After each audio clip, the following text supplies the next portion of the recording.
मैं तो देखिए कुरान करीम की वो बात दोहराऊँगा, अल्लाह ताला का इरशाद है, वल्लाहु मुतिम्मु नूरिही वलौ करिहल काफिरून, कि ये लोग चाहते हैं कि अल्लाह के नूर को बुझा दें। अल्लाह का नूर तो फैल कर रहेगा, चाहे काफिर कितना ही अपना सर पीट लें, वलौ करिहल काफिरून। बिल्कुल। इससे कोई फ़र्क नहीं पड़ता कि आप 1-2 नेशनल और हमें उम्मीद है, यानी मैं तवक्को कर रहा हूँ, उम्मीद की बजाय तवक्को का लफ़्ज़ ज़्यादा बेहतर है, कि इंडिया टीवी के बजाय आगे कोई दूसरा चैनल भी इनको लेकर आएगा और सुदर्शन तो शायद बहुत जल्दी इनको बुलाने वाला होगा। ज़ाहिर है कि उसका तो मकसद ही ये है और उससे टीआरपी भी मिलती है। लेकिन इससे क्या फ़र्क पड़ता है? इससे फ़र्क यही तो पड़ेगा ना कि जो हिंदू फॉलोवर्स हैं, वो बढ़ जाएँगे। वो तो पहले ही एंटी मुस्लिम हैं। आप इस तरीके से मुसलमानों में कभी पहुंच ही नहीं सकते कि आप मुसलमानों के खिलाफ हेटरेट का नैरेटिव फैलाएं, और वो भी हिंदू फाशिस्ट टेररिस्ट चैनलों के जरिए।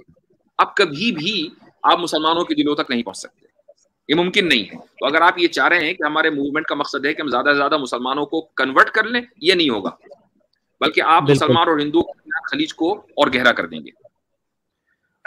मैं कुछ दिन से देख रहा हूँ, बल्कि 2 दिन से, कि वो एक्स मुस्लिम्स, मुल्हिदीन, एथीस्ट, जो अपने आप को बहुत ज़्यादा न्यूट्रल समझ रहे थे और कहते थे, मिसाल के तौर पर हारिस सुल्तान हैं, स्टोइक हैं, या मसलन गालिब कमाल है, ये लोग कहते थे कि भाई हम तो इक्वली खिलाफ हैं, इस्लाम के भी खिलाफ हैं और दुनिया के तमाम मज़ाहिब के खिलाफ हैं।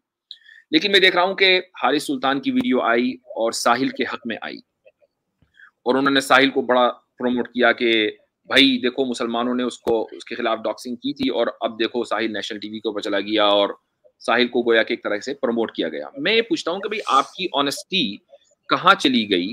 क्या आपको नहीं मालूम कि साहिल यहाँ तक पहुंचा कैसे है?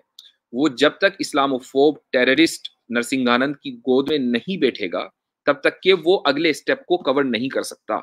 जब तक वो तुफैल चतुर्वेदी के, जिसने खुल्लम खुल्ला ये कहा कि मेरे सामने गाय को ज़िबा करोगे तो मैं तो कत्ल कर दूंगा, जिसने ये बात कही हो ऑन एयर, ये उसके साथ गया स्टूडियो में। यही वजह है कि इन लोगों ने इंडिया टीवी के प्रोग्राम आने से एक दिन पहले तुफैल चतुर्वेदी के साथ प्रोग्राम किया, और वो है कुलशरेस्त के चैनल के ऊपर उसको बाकायदा नशर किया गया। तो ये जो लोग हैं, ये तो खाली राइट विंग नहीं है, बल्कि ये राइट विंग के लीडर्स हैं, जो इस वक्त ये प्लानिंग कर रहे हैं कि जेनोसाइड शुरू कब करनी है, जो और कहाँ से करनी है। बाकायदा इनमें से एक लीडर का ये बयान आ चुका है कि हमें जेनोसाइड जो शुरू करनी है वो ईस्टर्न यूपी से करनी है। इन्होंने तो इलाका भी तय कर लिया है। ये उन लोगों की गोद में बैठे हुए हैं। तो मैं हारिस सुल्तान से ये कहना चाहूंगा, और कोई मेरा पैगाम उन तक पहुंचाए, कि अभी मैं तो ये समझता था कि आप बहुत ही न्यूट्रल हैं और आप तमाम मज़ाहिब के खिलाफ हैं। लेकिन मुझे अजीब लग रहा है कि जैसे ही आपने देखा कि एक मुर्तद को थोड़ी सी फेम मिली है, तो आप उसके साइड इसलिए ले रहे हैं ताकि आपके पास भी ट्रैफिक आपके चैनल के ऊपर बढ़ जाए। अगर मकसद यही है कि ट्रैफिक आपके चैनल पर बढ़ जाए, तो आप हिंदुइज्म की तारीफ करना शुरू कर दीजिए। देखिए कल से आपको किस कदर उनकी तरफ से प्रसाद भी मिलेगा और आपकी व्यूअरशिप भी बहुत ज्यादा हो जाएगी। आप लोगों का स्टैंड जो है वो क्लियर होना चाहिए, अगर वाकई आपकी ये पोजीशन है कि हम तमाम मज़ाहिब के खिलाफ हैं।